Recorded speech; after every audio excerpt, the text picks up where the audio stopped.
On Apalachicola Bay, they still do things the old-fashioned way, like harvesting oysters by hand in a time-honoured tradition.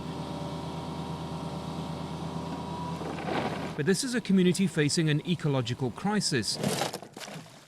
The oysters are drastically declining, and fishing families are now dumping dry shells into the bay in the hope that baby oysters will cling to them and grow.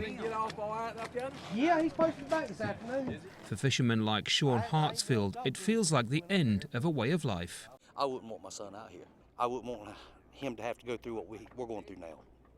So flipping burgers at McDonald's is better than what it is right here.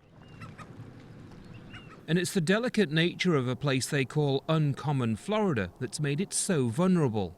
What makes this bay so unique is when the freshwater here meets with the saltwater out there in the bay, creating a unique environment for countless species and, of course, Florida's oysters. But over the last few years, there's been a battle over the supply of fresh water from states north of here, and it's a fight Florida is losing. The flow of fresh water has long been locked in legal battles with the states of Alabama and Georgia, who both claim a right to the resource for their own residents. How much is released downstream to Florida is now tied up in legislative arguments.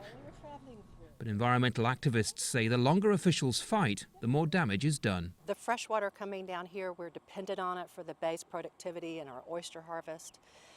And when that goes, so will that harvest and the gateway to $1 billion seafood industry in the eastern Gulf of Mexico.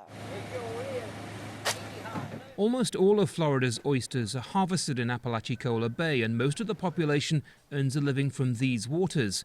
And for community leaders like Joe Taylor, it's now a race against time before there is irreversible damage. It's really a labor of love for these people to work on the bay.